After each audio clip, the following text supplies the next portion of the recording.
So hello everyone, कैसे हो दोस्तों। आप सभी लोगों को मैं बहुत सारे ऐसे एस्पिरेंट से मिलवा रहा हूँ और हम जान रहे हैं कि उनकी स्ट्रेटेजी क्या है, उनका किस तरीके से क्राइटेरिया है इस एग्ज़ाम के लिए। एक बार वापस से हम मिलते हैं कुछ ऐसे ही एस्पिरेंट से। मिलते हैं अंशुमन से। वेलकम अंशुमन, आपका हमारे इस यूट्यूब चैनल पर। Thank you sir. अंशुमन, और सबसे पहली बात कि आपका मेजर पर्पस क्या था इस एग्ज़ाम को देने का। Actually sir, I want to be a good scientist sir, and I want to do something for cancer patients and for society. So मेरा सर यही पर्पज है सर लाइफ का सर। Okay okay. कि- क्या रहा इस बार result. Sir result it was good sir. और लास्ट टू टाइम्स भी मैंने नेट क्वालिफाई किया था सर, तो काफी मतलब एक्सपीरियंस था एग्जाम का सर। और इस बार तो सर पेपर लेंदी होने की वजह से काफी कट ऑफ भी सर इस बार कम गया, और अच्छे स्कोर से सर क्वालिफाई कर गया जा रहा है सर इस बार। और आप आईएफएस की किस प्लेटफॉर्म के साथ कनेक्टेड थे। सर मेनली सर मैंने तो सेल्फ स्टडी किया सर, और यूट्यूब से मैंने हेल्प जो भी मिला अंतिम बार में सर काफी हेल्पफुल रहा मेरे लिए। Okay okay okay. आपने जैसे कहा कि मैंने सेल्फ प्रिपरेशन किया है, तो क्या लगता है आखिरकार सेल्फ प्रिपरेशन में मतलब कितना एफर्ट्स लगता है, किस तरीके से आपने इस एग्जाम को क्वालिफाई किया। सर काफी एफर्ट चाहिए सर, खासकर आपको सिलेबस के बारे में काफी पता होना चाहिए अच्छे से सर। और क्या एरिया से कौन से एरिया से क्वेश्चंस आ रहे हैं सर, वो उसके बारे में मैपिंग होना चाहिए, वो जरूरी है। और फिर आपके पास आप कितना उस पे आपका स्ट्रॉन्ग जोन्स क्या है, उसके पे आपको कितना फोकस आपका कितना अच्छे से है, और कितने टाइम पे आप उसको रिवाइज कर रहे हैं चीजों को, वो डिपेंड करता है सर आपका सक्सेस सर। आपको क्या लगता है, आपने कैसा एनालिसिस, आपको क्या लगता है कि कौन सा स्ट्रीम जो है ज्यादा मजबूत होना चाहिए जिससे कि इस एग्जाम के अंदर क्वालिफिकेशन मिल जाए, जैसे कि आपने कहा। Yes sir. Actually sir starting का सर जो 5 यूनिट्स है सर, स्टार्टिंग के सर जो वो काफी इंपॉर्टेंट है सर, क्योंकि आपका वो फाउंडेशन बनाने का काम करता है वो लाइफ साइंसेज में। और उसके अलावा सर आप कोई भी 11 यूनिट टारगेट कर सकते हैं सर, एक सेफ साइड के लिए आप अगर आप चाहते हैं तो। जैसे मैंने सर स्टार्टिंग के 5 यूनिट्स, उसके अलावा सर जेनेटिक्स, और फिर आप ecology, evolution, applied biology, mathematics biology मैंने टारगेट की थी सर।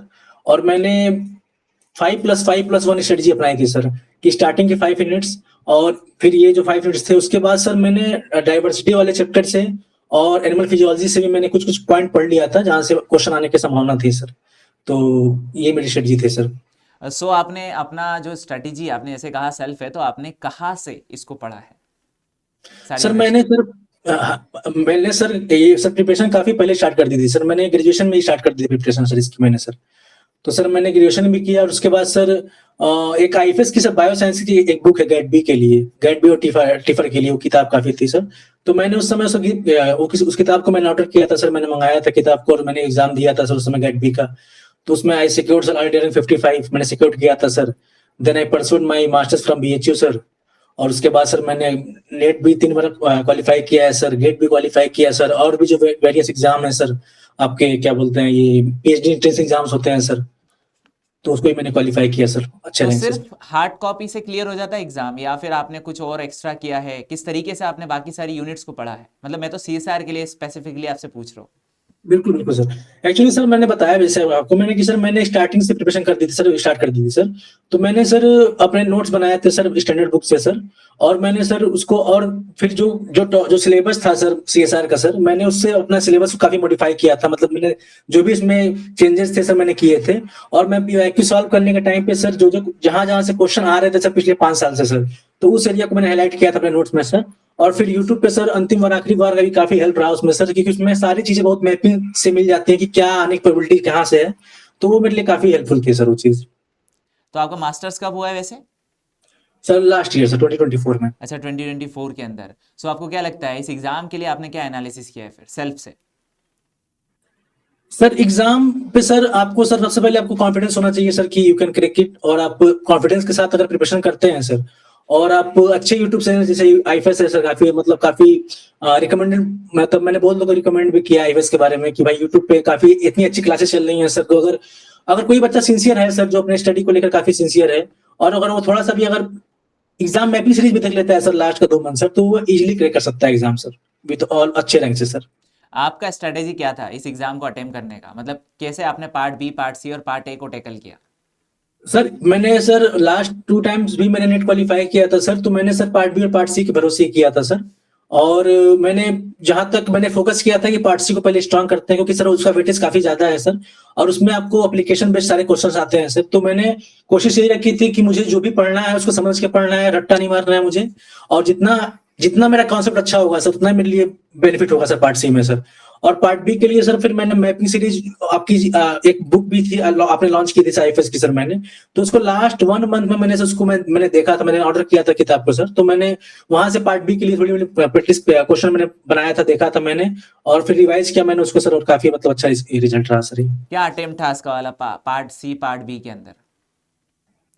जी सर। अटेम्प्ट कितना किया था आपने पार्ट बी और पार्ट सी में?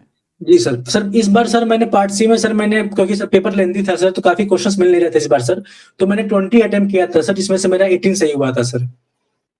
और पार्ट बी में मैंने सर मैंने अटेम्प्ट किया था आपका लगभग मैंने अटेम्प्ट किया था 25 सर, उसमें जिसमें से मेरा सर क्वेश्चन सही हुए थे सर 19 के अप्रॉक्स सर, 19-20 मेरे क्वेश्चन सही हुए थे सर उसमें सर। चलो बहुत बढ़िया।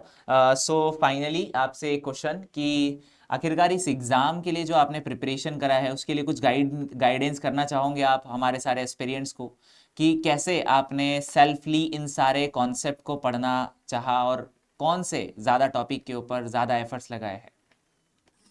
सर जैसे सर मेरा मास्टर्स सर मैंने मास्टर्स बीएचयू से किया है सर, तो मैंने मॉलिक्यूलर बायोलॉजी जेनेटिक्स में मास्टर्स किया हुआ है सर। तो सर जो कोर कॉन्सेप्ट है सर वो तो मैंने बेसिक्स को काफी अच्छे से मैंने कवर किया था सर। और सबसे सबसे जरूरी बात क्या है सर कि आज के समय सर किसी भी एग्जाम क्रैक करने के लिए कि आपको सिलेबस का पता होना बहुत जरूरी है, कि कौन से टॉपिक से क्वेश्चन, क्योंकि सिलेबस बहुत वास्ट है सर सीएसआर का सर।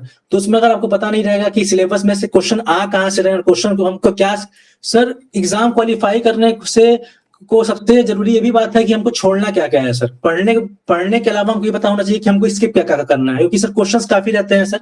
तो आपको वो, जैसे मैंने सर जो भी स्टार्टिंग के 5 यूनिट्स पढ़ी सर मैंने उसको 90 से 95% कवर किया सर उसको अच्छे तरीके से, कि इसमें से क्वेश्चन अगर आएगा तो मैं बना के रहूंगा क्वेश्चन सर। और वो मेरे लिए काम आई सर, मैंने जो भी क्वेश्चन यूनिट्स आए थे सर मैंने उसको बनाया था। और जो क्वेश्चन कुछ मुझको नहीं समझ में आया था सर उसको मैंने और यूनिट्स पढ़ी थी सर मैंने उससे कवर किया सर काफी सर। चलो so thank you for your guidance and then congratulation कि आपका जो ड्रीम है, आप जैसे कैंसर के अंदर मोस्ट ऑफ अपना फंक्शन देना चाहते हो, बिल्कुल आपका वो ड्रीम ज़रूर कंप्लीट होगा। एंड देन थैंक यू कि आपने जो गाइडेंस दी है हमारे सारे एस्पिरेंट्स को, होप्स हो कि उनके अंदर ज़रूर एक कोई ना कोई पॉजिटिव पॉइंट्स आएगा ही आएगा। जी ठीक है, thank you sir, thank you so much sir. Okay.